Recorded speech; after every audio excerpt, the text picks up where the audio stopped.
Hello! My name is Callista, and welcome back to Mass Effect 2 Legendary Edition.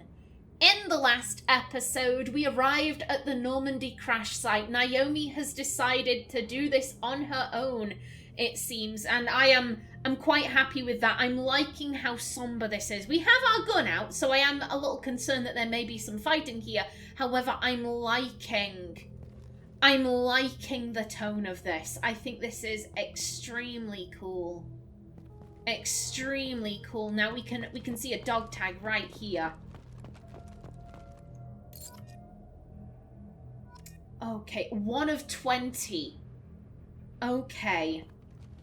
So we have to collect the dog tags. I think there was also some mention of like, oh, there's a memorial or something like that. Hello. God, we just... Ooh.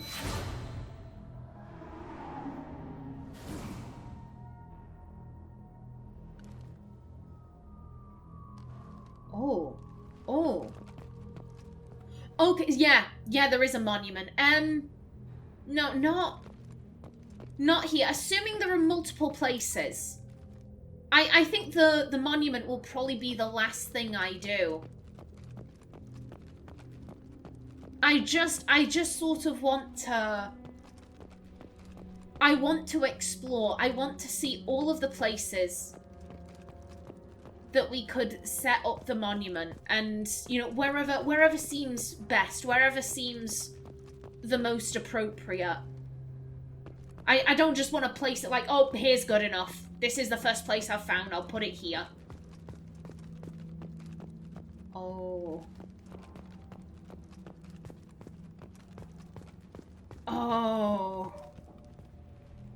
I'm tempted by here. I know I was just saying I don't want to place it in the first one I found, but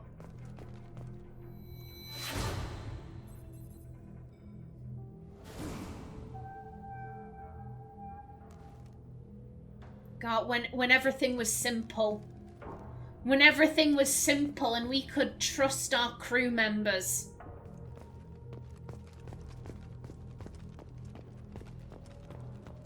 God, I don't know what Naomi would be feeling right now. I think part of her would be a little numb. This is, you know, this to Naomi, it doesn't seem all that long ago. It doesn't seem all that long ago, but it's been 2 years. It's been 2 years. She died. She died, and this is almost her gravesite. I think it would be an extremely disturbing, somber feeling that has settled in the pit of her stomach. As she's just thinking about, you know, I died here, technically. I died and then I got better. Oh, hello. At least we can get some element 0 out of this, thank you.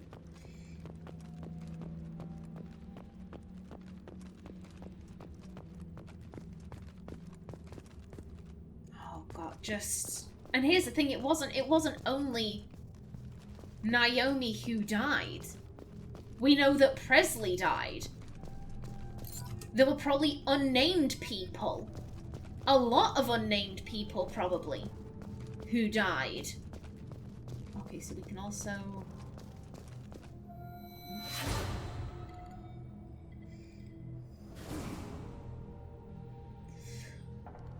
Oh... Oh God, Ashley. So this... I think this is, I was gonna say, is this the, I don't think this is the under bit of the Normandy. I think this is where, I think that's actually where Kaiden hung out. But again, it would make her think of Ashley. Ashley, who died on Vermeer. Who escaped this tragedy, but only because she had already given her life. Damn.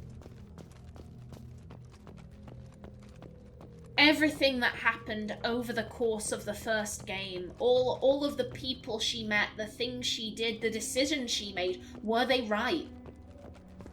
Were they right? Did they lead her to this place? Could this have been avoided? Maybe if she'd made different decisions, maybe if she'd done things differently, then all of this suffering could have been avoided, perhaps. Was this all Naomi's fault? You can blame the collectors, sure. They were the ones who technically did this, but they did it because Naomi effectively lured them in.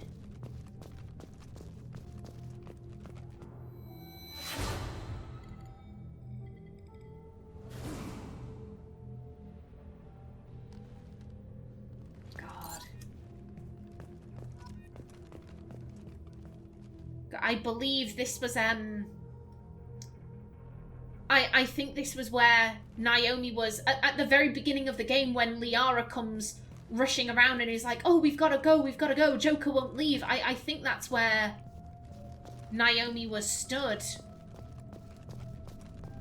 Hello, I see you over there.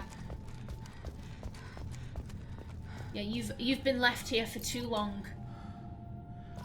You've been left here for far too long. You're coming home. You're coming with me.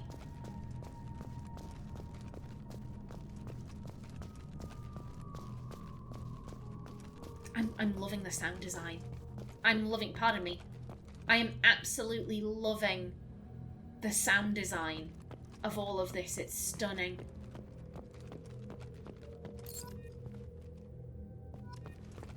And you. And you. Come on. Come on, I'm not leaving you behind. God, all of these dog tags, the Mako! You were bullshit. But you were my bullshit.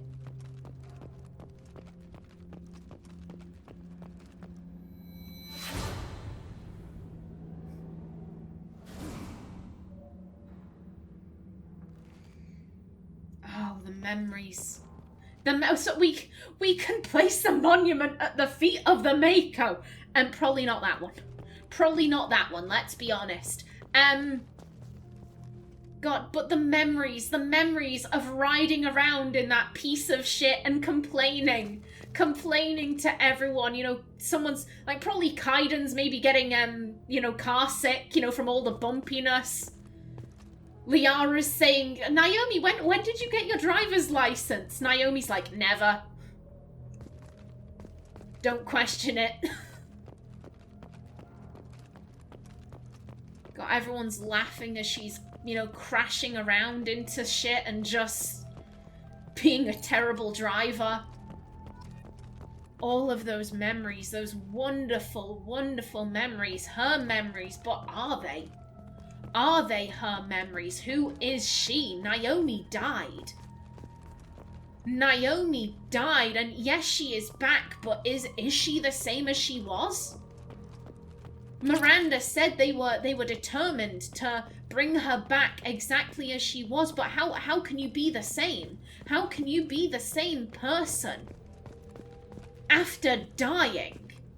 You can't. You simply can't. There will be changes. There will be differences. And there was jokes of, oh yeah, you're not a clone, but how do we know that she's being honest? How do we know that Miranda is being honest? What if Naomi is a clone? What if these memories are just things that have been hello? Oh. But as I was saying, what if these memories are just, what if it's all make-believe? What if it's all pretend? Things that have been implanted into our mind?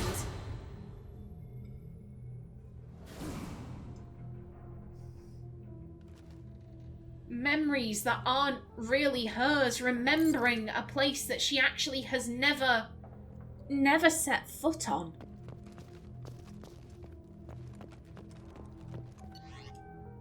Oh. And Presley! It's Presley's journal! Okay, entry 1, unrecoverable data. Data recovered. Spoke to the commander about this. Corrupt. All these damned aliens aboard the Alliance's most advanced ship. I just don't trust them. Unrecoverable data. That damned Asari. And Aquarian. What does Shepard think this is? A zoo? Entry 2, unrecoverable data. Gibberish. Data recovered with the Quarian. It seems she's on some kind of pilgrimage, trying to improve the lot of her home ship. I can understand that. I would, unrecoverable data, babysit my children or anything, but if she has to be on board, I suppose that's not too bad. So I wouldn't let her babysit my kids. So, but he's bonding. He's getting to know them. Unrecoverable data, data recovered. For a while now, and I'm taking a look back at past entries in this journal. Unrecoverable data, how blind I was at the time. I came on this ship firmly believing humanity was on its own in the galaxy. Corrupt, Shepard brought all these aliens on board, and there's no way we could have accomplished what we did without them. I am proud to say, Corrupt, die for any member of this crew, regardless of what world they were born on. Oh, Presley! Oh, Presley, that's beautiful. I imagine Naomi crying at this, because she never liked Presley. Again, because of his views, because he was so hostile towards the aliens. And here you can say, especially that damned Asari, and presumably there's something in there about Garrus. You know, if he was treating Liara with any kind of attitude or disdain, Naomi wouldn't have stood for that. She never liked Presley. And so to learn that in private, he was becoming more tolerant, he was becoming more open. You know, Naomi's probably thinking, I never gave him time of day. I never gave him the time.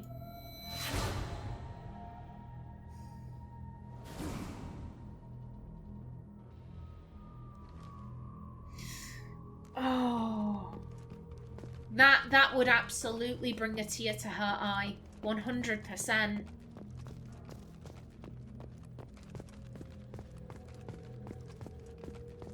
God, this is beautiful. This is beautiful. And you're coming with me.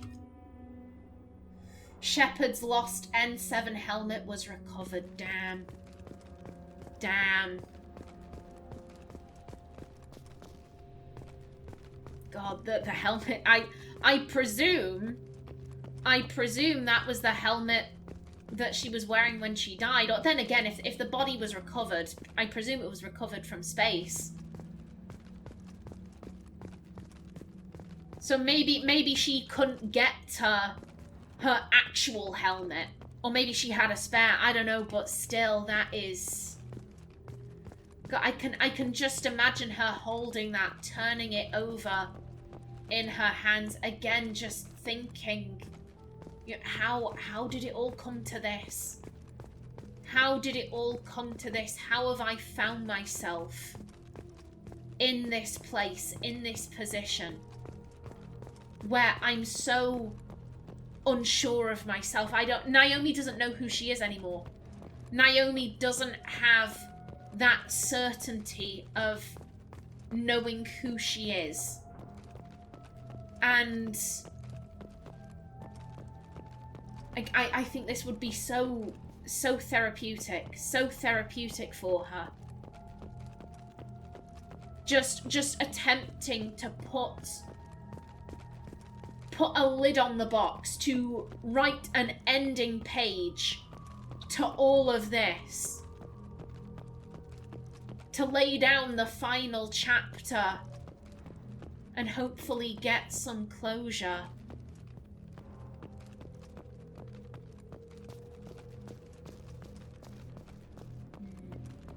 Excuse me, so was that That could have been the fragile crate.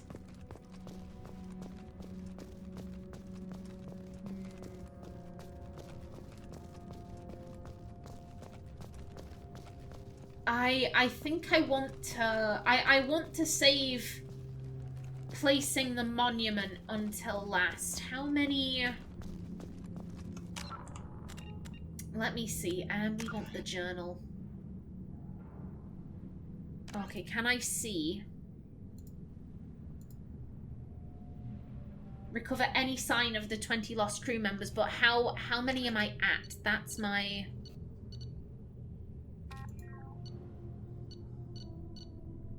Okay, yeah, no, we're not getting anything there. Okay. I think maybe we have 7 left. I think it was something like that. Less than 10.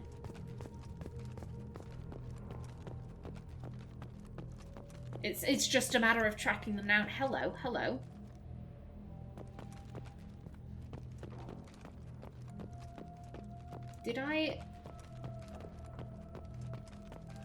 Did I see something shiny, or was that could have been my imagination?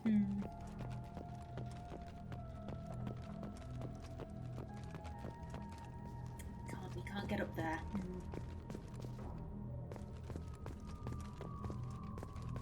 Okay, thank you. Where are we at? 16 out of 20. Okay. Okay, we only have 4. Yeah, I am not leaving without all of them. Naomi would not leave. These dog tags are... They represent her crew that died and did not get the chance to come back in the way that she did. She is not leaving any of them behind. All of her crew is coming home. They are all getting send-offs.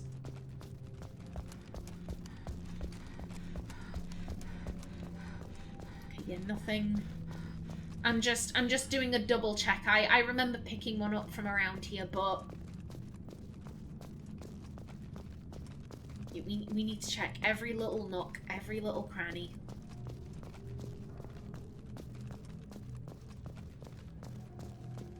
It's an odd thing. Like I said, these people, because they were they're random crew, they're unnamed. We don't give a shit about them. We care about Commander Shepard.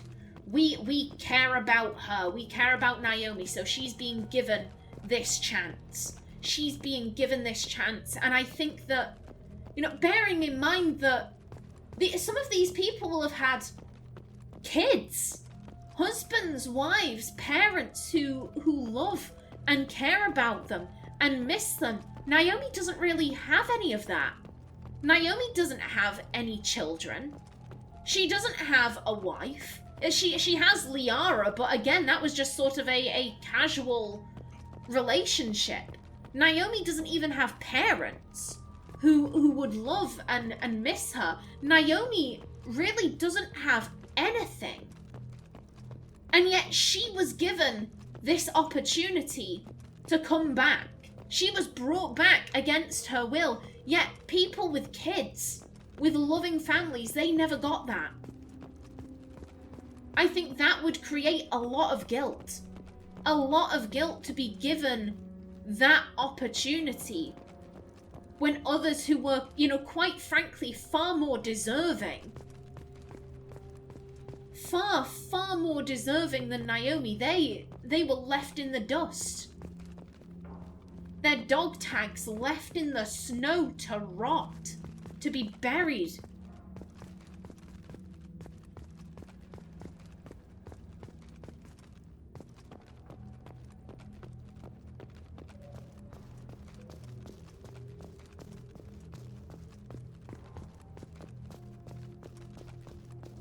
I can't imagine how Naomi would feel about that. As I said, a lot of guilt, I think.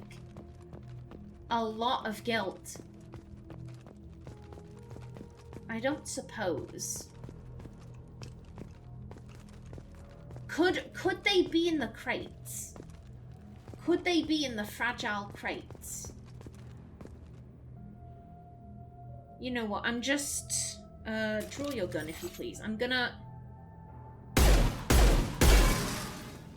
Aha! Okay. There we go. They must have been buried. Let's see. Let's go to the others. Scoop them up. Her crew is coming home. Come hell or high water, her crew is coming home. Wait, there's one right here. Yeah. Yep, come on. Come on, excuse me, pardon me. You've been here, forgotten for so long. Now is the time to rest. It is time for you to rest, and maybe if they can rest, Naomi can as well. Maybe Naomi can begin putting what happened behind her. Maybe she can find some degree of peace if she can give them peace.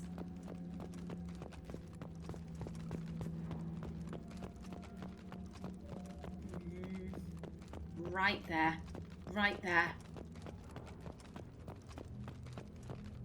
Okay, come on.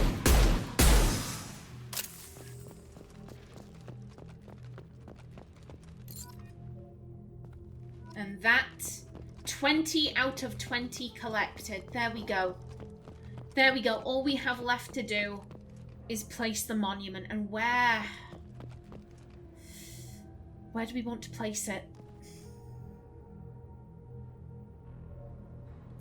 There are two places that I'm drawn to. One is the where the big map was. The other place I'm actually really drawn to is it's the pilot seat. Again, a sign of innocence, I think, when she felt like she could trust her crew.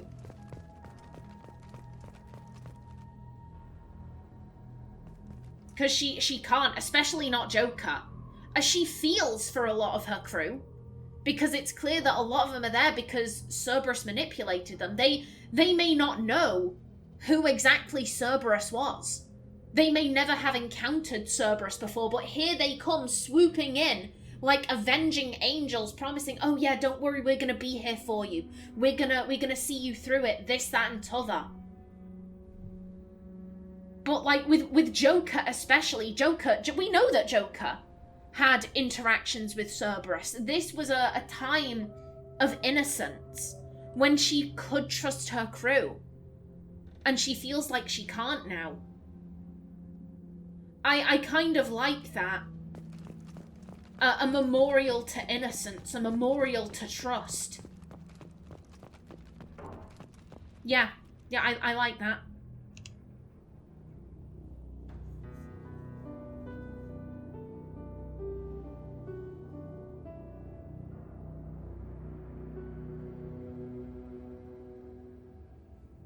Were you just carrying that around in your pocket, girl? Still, that is beautiful. That is beautiful. And with that, I think that is everything. Yep. We traveled here, we explored. We got all of the 20 dog tags, and we placed the monument. And with that, maybe Naomi can start to heal. Maybe she can start to heal and try and return to who she was. Or it would be so difficult to return to exactly who you are. This is not about returning, it's about evolving. It's about growing in a new, healthy way and putting the past behind her to hopefully grow into something that she can identify.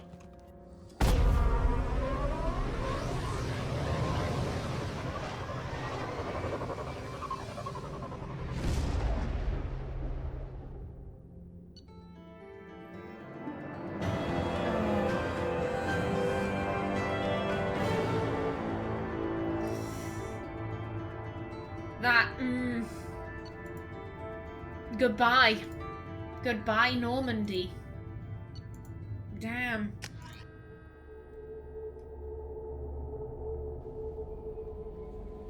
And you know what, let's... Commander, before I you received forget... a new message at your private terminal. Okay, that's very nice. I need to go feed my fish. I need to go feed my fish after that.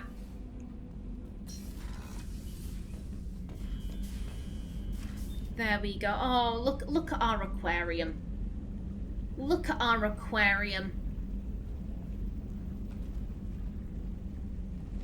God, yeah, I think that Naomi would need something soothing after all of that. I think also it's looking like I think we maybe only have maybe two models left. That's nice. And also I saw that. Oh,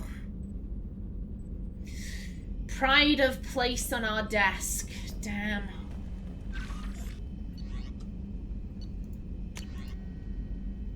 Still alive. From Detective Anaya. Greetings, Commander. I'm not completely sure this will get to you, but thanks again for helping me deal with Samara. The Eclipse Mucks have gotten real quiet around here, and my superiors have backed off too. No idea if the two are related, but hopefully the next time I meet a Justicar, I can give her the respect she deserves. I still can't believe I worked a case with one of them. You're a lucky human. If I find any more data on her target, I'll pass it along. Thanks. Detective Anaya, Ilium Law Enforcement. Normandy crash site data received. From Admiral Hackett, Commander Shepard. The Alliance was grateful to receive the information you found at the Normandy's crash site, and we've sent it out to the affected families. By finding those dog tags, you have provided peace of mind for a lot of people, Commander. I thank you on their behalf. Oh. It would have been Naomi's honor to do that. Her absolute honor to make sure that everyone made it home in some way. And just... yeah, the chest and the shoulders are actually missing something. Okay. Okay. Yeah, I'll remember that. I'll remember that for the next time we go shopping. Okay, now then, I am going to bring this episode to a close right here. Let's read some codex entries. Yeah, nothing new there. Aliens, non-council races. Drell, biology. Drell are omnivorous reptile-like humanoids with an average lifespan of 85 galactic standard years. They give live birth to their young and are capable of eating solid food from the moment they are born. Drell appearance is very similar to Asarian humans, but their muscle tissue is slightly denser than that of humans, giving them a wiry strength. Many of their more reptilian features are concealed, like a 3-chambered heart with a muscular ridge that is capable of shunting oxygenated or deoxygenated blood as needed. One unique characteristic, however, is the hyoid? Hyoid? Not entirely sure what this word is. I'm going to go with hyoid. One unique characteristic, however, is the hyoid bone in their throats, which allows them to inflate their throats and produce vocal sounds outside of the human range. Would-be assassins have noted that these two features make Drell extremely hard to strangle or suffocate. Because the Drell ancestors emerged from arid rocky deserts, the humid ocean-covered Hanar homeworld of Karjay proved tolerable only when the Drell stayed inside a climate-controlled dome city. Due to this huge disparity in the two species' homeworld environments, the leading cause of death among Drells on Karjay is a bacterial lung disease called Keprel's syndrome. Within a generation of the Drell's arrival on the planet, the disease had become resistant to Hanar antibiotics and other advanced treatments. Once an infection settles in, death is slow but imminent. Transplants may buy time, but as the infection spreads to other major organs, there comes a point of diminishing returns and eventual system failure. Damn.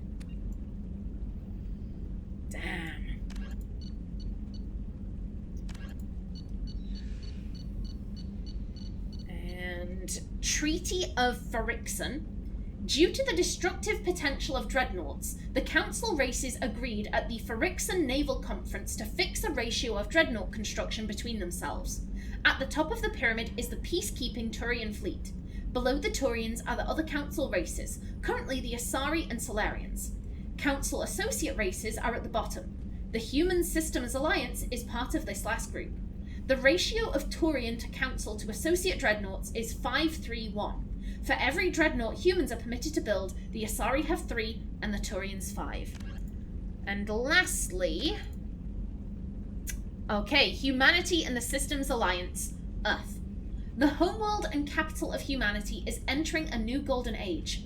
The resource wealth of a dozen settled colonies and 100 industrial outposts flows back to Earth, fueling great works of industry, commerce, and art. The great cities are greening as our ecology skyscrapers and telecommuting allow more efficient use of land. Earth is still divided among nation-states, though all are affiliated beneath the overarching banner of the Systems Alliance. While every human enjoys a longer and better life than ever, the gap between rich and poor widens daily. Advanced nations have eliminated most genetic disease and pollution. Less fortunate regions have not progressed beyond 20th century technology and are often smog-choked, overpopulated slums. Sea levels have risen 2 meters in the last 200 years, and violent weather is common due to environmental damage inflicted during the late 21st century. The past few decades, however, have seen significant improvement due to recent technological advances. Lovely. Alrighty then, in the next episode we go and recruit Tally, but until then, please remember to like if you enjoyed, leave a comment below, and if you wanted to subscribe, it would be very much appreciated. I've been Kallista, thanks for watching, and see you in the next episode.